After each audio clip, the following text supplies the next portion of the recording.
我是几年前朋友已经跟我觉得首先是诛仙的这个题材和诛仙这2个字。的话来说，其实这个电影就讲了一个张小凡的奋斗史，其实可以说是他概括了一个张小凡从小然后到青春期的一个蜕变的一个转变的这样的一个过程。我到后面遇到了碧瑶，然后跟陆雪琪，然后还有田灵儿这3个女生之间的一些经历吧，然后再到后面的一些转变，然后他遇到了自己人生当中的一个转折点。我想选一个人做我的传人，传他这法门。我觉得这部电影讲到的是刚好打点在张小凡的一个转折、一个转变的一个点。她可是鬼王的女儿。我觉得张小凡，其实我们最开始在前期跟导演讨论的时候，最大的一个点是张小凡的傻萌。林尊，林尊，林尊你在哪儿？因为张小凡是一个很单纯的人，包括其实我的造型啊，其实都能看得出来，他是一个就是一个朴实，然后一个单纯善良的一个孩子。3、2、1，开始！风靡神州大陆，倾倒万千灵兽，人见人爱，件件见宰，天下第一无敌威猛巨无霸。张小凡他就像一个大家生活当中都会有这样的一位朋友，他就是你最好的一个听众，然后他很善良，很单纯，他很乐于助人，他愿意去聆听你的故事，包括他跟师姐的相处方式，其实就很像师姐有什么疑问都会去问他，都说那我喜欢一个男孩子，我会怎么样。我叫张小凡，你叫什么名字啊？碧瑶。碧瑶。好，下次我还烤肉给你吃。比如他喜欢的人，然后他遇到烦恼的事情，比如说当他得知自己人生变故，原来当年灭草庙村的凶手是自己的师傅，这一群他自己很尊重的长辈的时候，他内心的挣扎，但是他依然遵守了他内心最善良的本质，他还是要去救他们，去拯救青云门。然后到后面他觉得说，我不愿意，我要跟我的自己的过去划清界限，然后他选择了离开青云门，带着碧瑶。我想如果你带你去一个小狗的话，张小凡这个人，他其实就像一个很生活化，他其实很生活化，然后包括每个人在生活当中遇到的困难之后怎么去解决，我觉得其实都在张小凡身上都可以看出来。来备，1、2、3，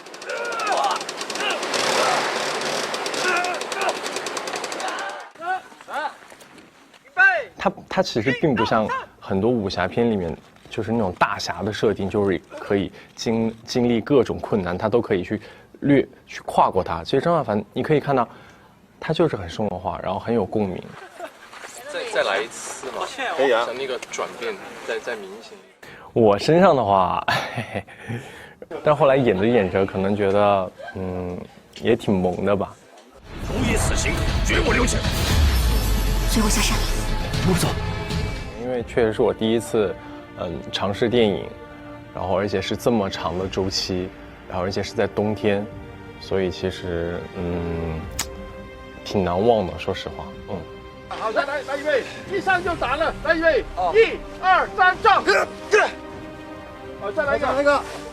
先是从大家能够看到的地方，就是我的造型，其实就区别于之前拍摄的一些古装，这个可能更加的偏真实吧，写实感吧，可能会有电影的一些质感。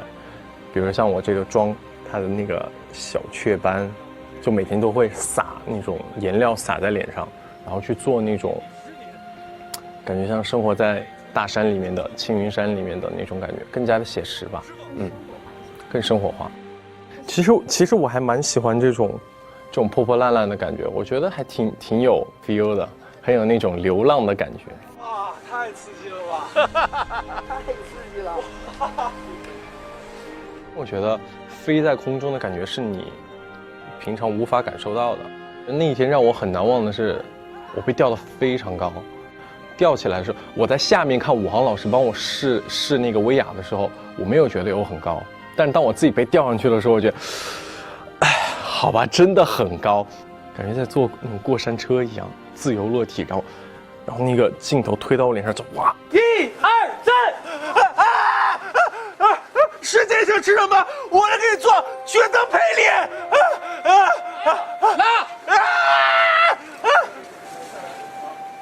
我觉得兴奋感多于害怕，有些动作还蛮危险的。我自己其实也光荣的负伤了一下，而且这个镜头是我昨天拍的一个镜头。我跟碧瑶，我被绑起来，然后碧瑶要从外面，然后飞进来，然后扑到我身上，刮到了脸，然后被威亚现在有一点肿。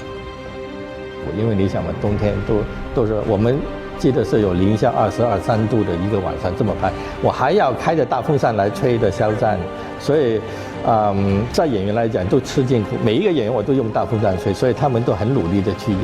还有就是肖战真的是，因为我记得拍完这个戏之后，他要找开风扇，捂着那个大风扇的那个他要把那个风扇对着他重吹一次，因为太厉害了，每一次吹肖战的眼泪啊、鼻涕全部都流出来，但是他继续的演。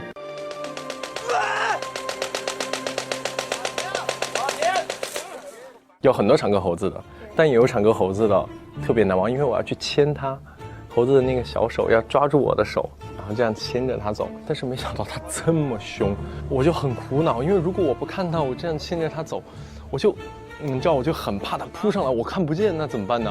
然后我就拍的时候还是盯着前面，还在演我的状态，在状态里面演着，然后我的余光就是看着那个猴子，就像你别咬我啊，你别咬我。然后那个猴子就是，你走着走着，它就会一下就扑上来，然后我就还好，我反应也挺快的，就哗就放手。但它那个爪子其实还挺锋利的，但是大黄就很乖。大黄有一个小妈位，然后你叫它定在那儿，它就定在那儿；你叫它趴下，它就趴下，特别乖。然后叫它跟着我走，就拍一下腿，它就跟着我走。猴子不好玩，大黄好玩。哦，看了。哦。好，可以吧，小黄？可以。好，可以啊。为什么正式拍就可以？好，来开机。有一场吧，帅不帅我不知道，反正导演跟我说那是张小凡整个电影里面最帅的一场，叫我好好珍惜，就是跟林靖宇打的时候。哦，还有被3个女生，哦，师姐好像没有打过我，其他2个女生疯狂的殴打我。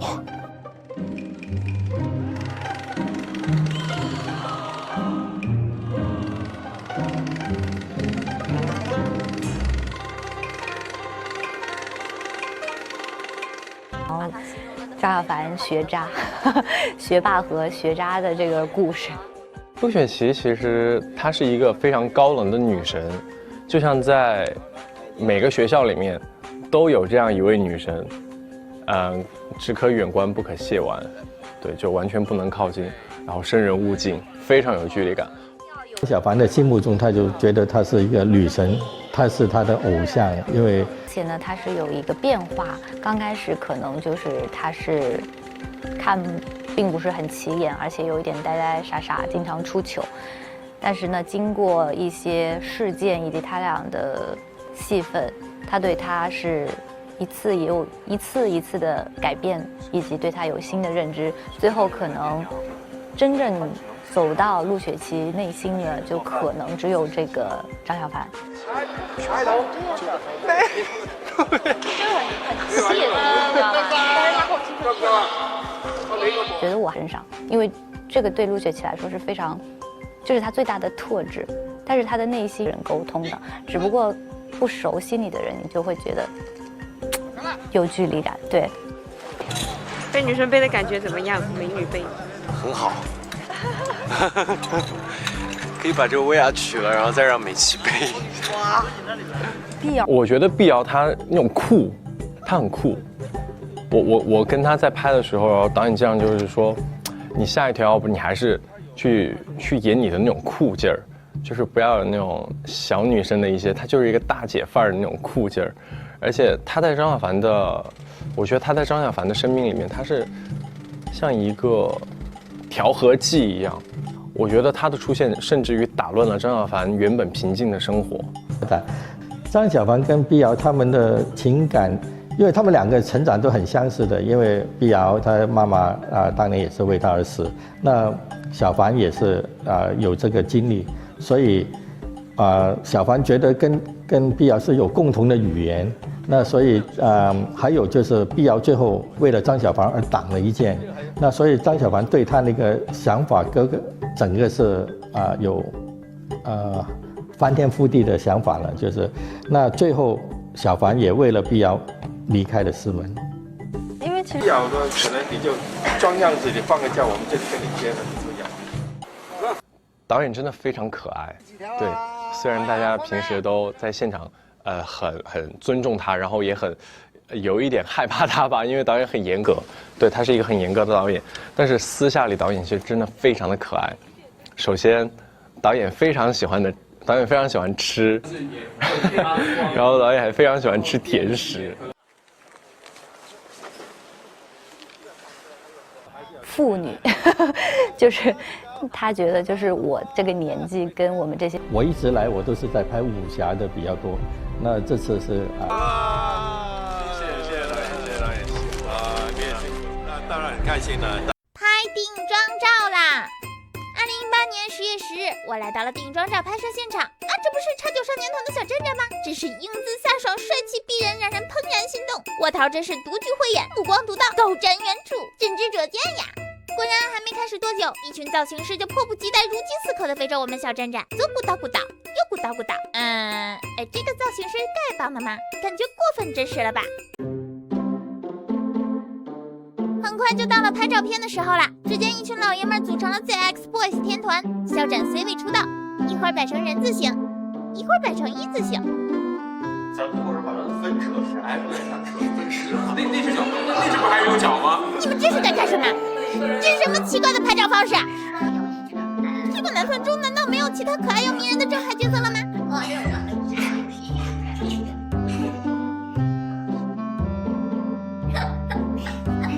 不过，我们小镇长还是依然这么仪表堂堂、玉树临风、气宇不凡呢。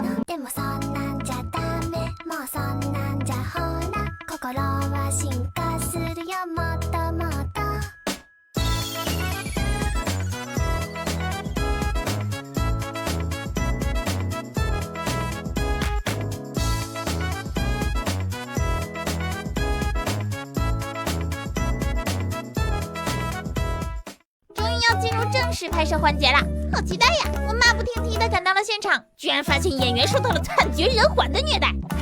弱小、胆怯、无助、害怕，充满虐待的剧组。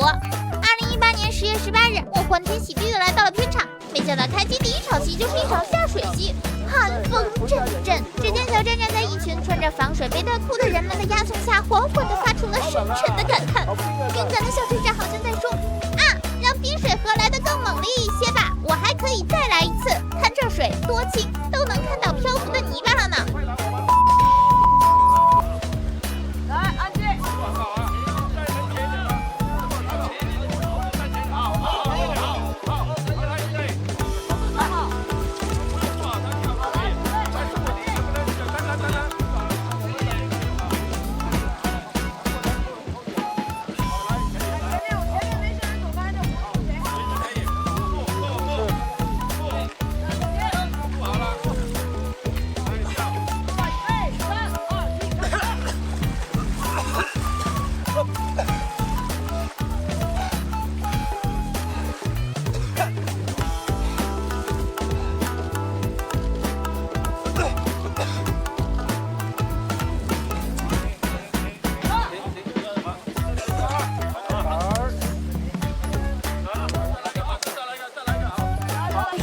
冷不冷？快点！还好哎，其实。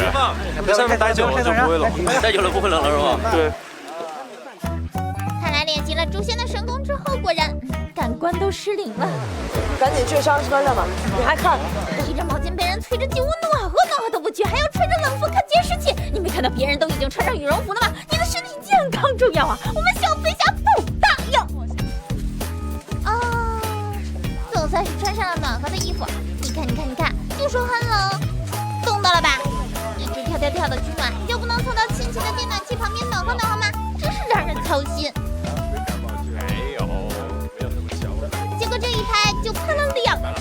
小真人与冰水结下了深刻的革命友谊。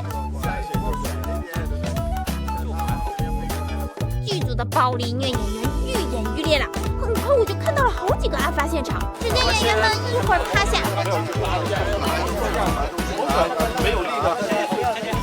一会儿摔倒，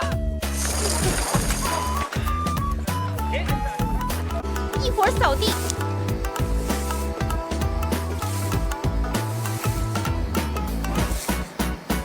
一会儿端盘子，一会儿喷水，是他抢我的棍子，一会儿吹风，一会儿跑来，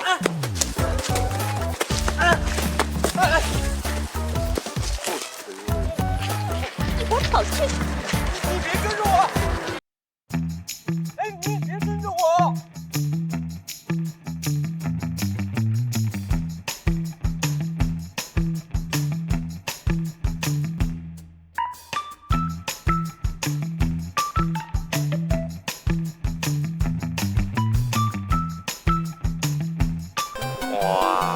一会儿给演员身上挂菜叶子，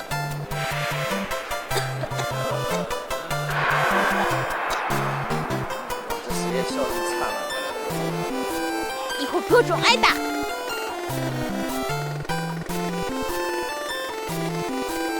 一会儿各种流血。什么？居然还流血了？导演，他那个脸上那个血还要的啊？要，还要弄脏，才干净。还要把先弄脏的脸打了。为什么总是被他们打呢？受伤的总是哦，原来是特效。可以的吧？这化妆技术也太厉害了吧！我差点都要英年早逝了呢。我觉得额头这儿还可以再平一点，就是这儿再余一点，因为想他乱拳打我的话，应该也是打在有骨头的地方吧。果然是一个充满虐待的剧组呀！哼，导演，我告诉你，虐待演员的证据早已经一定是又高冷又难以接近吧？想起来还有点小紧张呢。回去看了一下我的猫啊，养了一只短腿猫，是吧？那怎么不带来？说好的高冷又神秘的大导演家子呢？如果猫它自个会照顾自个，如果你离开几天假，它都可以自个搞定。它可以一周内它都可以自个搞定。它可以自己搞定。你把吃的跟猫砂给它放着，对，还有水，然后它就可以搞。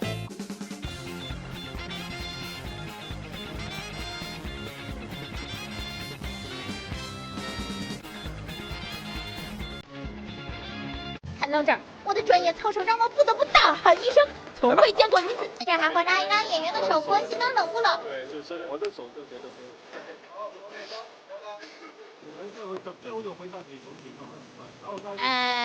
关心归关心，水还是继续愉快的泼着呢。我是谁？加重，加重，仙侠三宝，都说仙侠电影有三宝：大风、威亚、贝君号。第一宝大风。2018年10月22日，我们来到了一个小山村，拍摄田灵儿和张小凡表情狰狞的发呆的画面。只见他俩在空地上表情复杂，哦，好兴奋，好激动，这么快就要被剧透剧情了吗？荒郊野岭，孤男寡女共处一草坪，他们会说什么呢？又听到小镇长的嗓音了，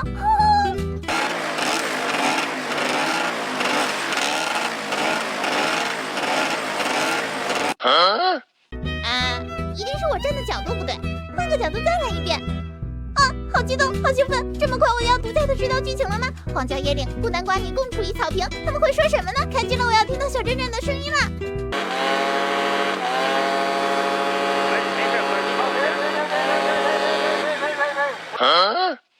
在仙侠剧组里，风是随处可见，站着要吹，跑着要吹，蹲着要吹，就是在河边喊个话都要吹，在草里吹，河边吹，不但能吹头发，还能吹烟，吹到演员没脸见人。So have you ever felt betrayed? Switches how you see things, realize something needs change.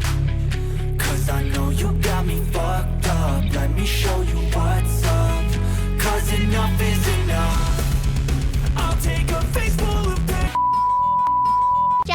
后7乘25小时不间断的吹，就连我们兢兢业业的演员们都忍不住吐槽了起来呢。但是那大风扇太大了，我也是第一次被这么大的空气吹，而且还这么近。真的会被吹下去。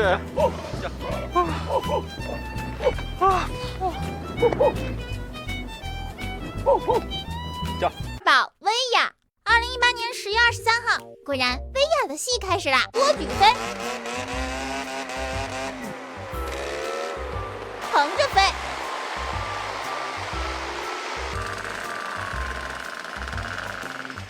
竖着飞，打屁股你这。我说！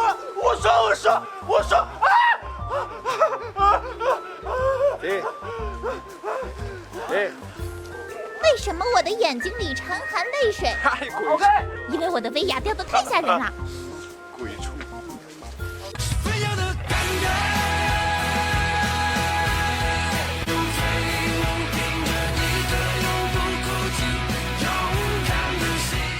第三宝，蓝背景和绿背景。仙侠电影的背景简直就是整个片子的灵魂，有蓝色，还有绿色，还有蓝色和绿色的人类。那些奇奇怪怪的动作，最终都得靠他们才能完成，比如360度托马斯回旋慢镜头，比如男主帅气的瞬间腾空，还有一些特别的背景使用技巧。我的亲娘，这是要演绎什么张小凡和怪物的深情热吻吗？眼瞅着这个正在搅拌怪物唾液的地球人露出了狰狞的憨笑。喂，别搅和了，我先吐一脚。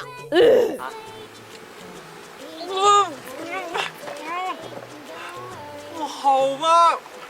不是，我要是这样表白，事情要是继续了该怎么办啊？不好吧？我要是这样表白，师姐不接受怎么办？他们要是接受了，我又该怎么办啊？为什么还会喷射呀？这个满脸都是神秘透明液体的画面，我知道可以。剧组真香，灯火缭绕，疯狂煸烧。新诛仙烹饪学校，炒菜、切菜、面点一个都不能少。哎，别抢了，别抢了！甚至还能为食物大打出手。别抢了！啊，停下！我真的好饿，好饿，我真的好饿。中国功夫。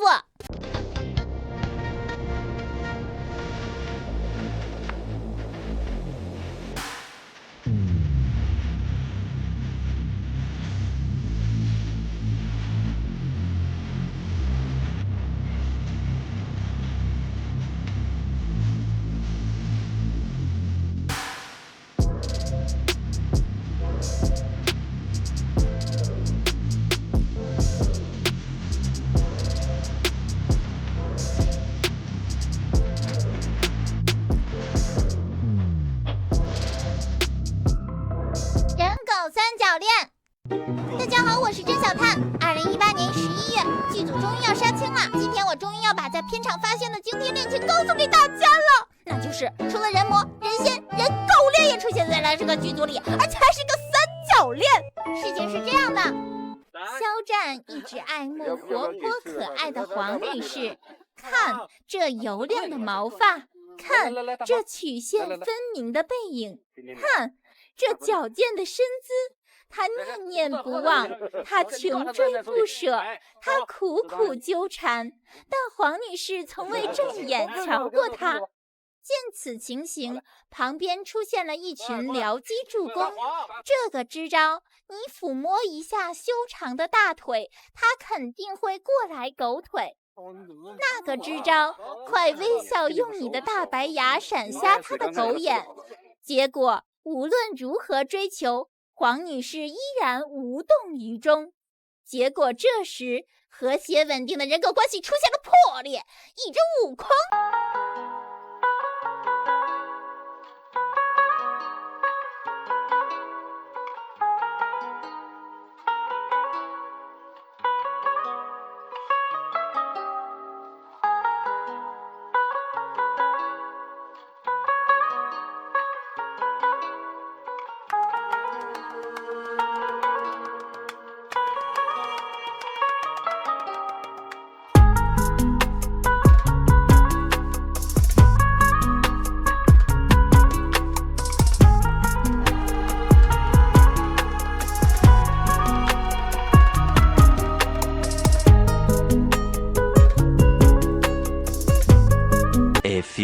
moments later. 他们在光天化日下拉拉扯扯，有深情牵手一同游玩，感情渐笃，甚至任吼打骂不还手。悟空甚至给我们的肖战做了标记。果然，这之后拥有了竞争对手的黄女士瞬间改变了立场，和我们的小战战亲热了起来。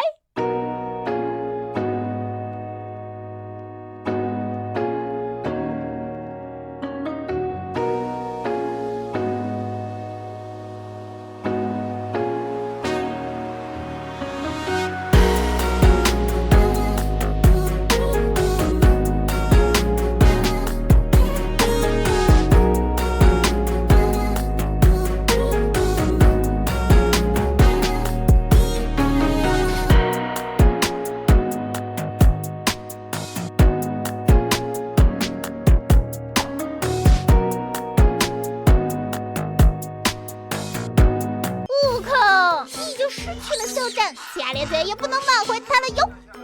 带着欢笑，掺杂着泪水，更有无数演职人员共同付出了不可替代的努力。他们在寒风中穿着单薄，在威亚上受尽苦。辛苦老师，辛苦。